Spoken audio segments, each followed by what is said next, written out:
Hello guys, यहाँ सवाल है निम्नलिखित का बहुलक यानी मोड ज्ञात करें। तो सवाल है 2, 5, 7, 3, 3, 6। इसका बहुलक क्या होगा? तो बहुलक कौन होगा? 3 का है कि 3 2 बार आया हुआ है, बाकी 1 बार आया हुआ है, तो बहुलक हो गया 3। यहाँ पर देखो 10, 12, 10, 15, 12, 17, 18, 20 सबका एक ही बार आया है। इसमें कौनो ऐसा नहीं है जो अधिक बार आया हो। तो बी क्या होगा? आंसर क्या हो जाएगा? अपरिभाषित। अपरिभाषित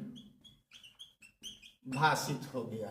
ठीक है, जब सभी चर का बारंबारता समान हो, एक साथ सभी का समान हो, टोटल का, तो अपरिभाषित होगा। लेकिन किसी भी एक चर का अधिक बार आया हुआ हो या एक से अधिकों का आया हुआ होगा तो वह दोनों हो जाएगा। अब जैसे मान के चलो यहाँ पर हो गया, ये 2 को तो समझ गया। हाँ, अब पहले तीसरा देख लेते हैं। यहाँ पर 2, 1,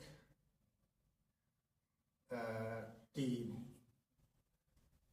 सामने 1, 2, 1, यहाँ भी कर देते हैं 2। ठीक है, तो अब देखो यहाँ पर कौन होगा माने बहुलक।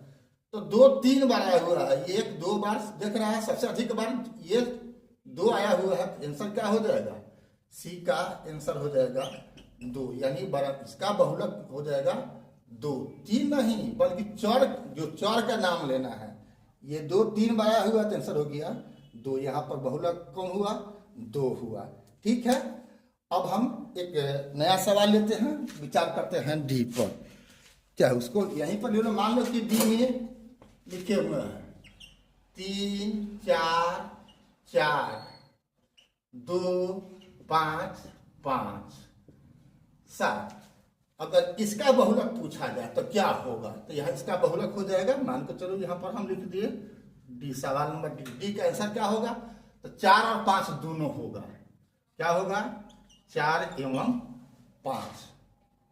ठीक है, ये 2 बार आया, ये 2 बार आया। ठीक है, अगर एक से अधिक अगर बराबर आ रहा है तो वह जड़ को बराबर होगा, उस सब भी हो जाएगा बहुलक। ठीक है ना? लेकिन टोटले का अगर समान होगा तो होगा अपरिभाषित। ठीक है, तो अब यहां तक हम लोग काम कर गए। अब हम लास्ट देखते हैं ई वाला पर। इस सवाल का वर्ग अंतराल होगा तो बहुलक कैसे ज्ञात करते हैं? तो बहुलक निकालने के लिए हमको वर्ग अंतराल और बारंबारता चाहिए। अब वो वर्ग अंतराल किस विधि में? अपवर्जी विधि में ही। कहीं भी कोई भी हिसाब बनाना है आपको अपवर्जी विधि में ही चाहिए। अगर दूसरे विधि में होगा तो उसको अपवर्जी में बदल लेना पड़ेगा। हम आगे के सवाल में इसको समझा देंगे। यहाँ पर आ जाइए, तो क्या देखना है? सबसे ज्यादा बारंबारता किस वर्ग अंतराल का है? तो सबसे ज्यादा कितना है? 15 है, जो 30 40 का हो गया। अतः बहुलक वर्ग कौन हो गया? 30 40 हो गया। और जब ये पता हो गया तो बहुलक m0 बराबर होता है l plus f0 minus f minus 1 बटा में 2f0 घटाओ f minus 1 minus f1 Guna i। तो अब इसका अर्थ आपको याद रखना है। तो l क्या हुआ? बहुलक वर्ग की निम्न सीमा होती है। तो कितना है? 30 है। निम्न सीमा 30 है, तो 30 f0 यानी बहुलक वर्ग की बारंबारता हो गया 15। f माइनस 1 यानी बहुलक वर्ग के पहले वाले वर्ग की बारंबारता कितना? 6। तब ये दोनों मालूम हो गया है। अब ये हो गया कौन? f1। तो f1 होता है बहुलक वर्ग के आगे वाली बात। अगर ये बहुलक वर्ग हो गया तो हमको इस तीनों को हमको खाली दिमाग में रखना है, सब कुछ भर देना है। अब यहाँ पर 15 में से 6 घटा तो 9 हो गया, गुना 10 हो गया, बटा में 30 में 7 6 13 घट जाएगा तो 17 हो जाएगा। तो हो गया 30 प्लस 90 बटा में 17।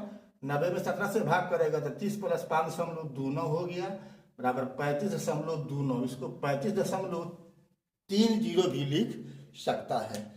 तो इस प्रकार से माध्यमाधिक का बहुलक हमने 3 वीडियो में आपको पूरी समझा दिया। हर किस्म का अगर इतना ही याद है तो काम चल जाएगा। लेकिन अभी कुछ सवाल मैं आगे की वीडियो में बताऊंगा। अगर अभी तक अगर आपने फेसबुक इंस्टाग्राम पर फॉलो नहीं किया है तो फॉलो कर देना है, और यूट्यूब पर सब्सक्राइब नहीं किया है तो सब्सक्राइब कर देना है बेल दबा करके। फिर मिलते हैं अगला वीडियो में, लेकिन लाइक शेयर कमेंट अवश्य करो। आपको अपनी कोई सवाल हो व्यक्तिगत तो आप कमेंट बॉक्स में लिखो, मैं उसका जवाब दूंगा। ठीक है, तो फिर मिलते हैं अगला वीडियो में। गुड बाय, जय हिंद, जय जगत, जय भारत।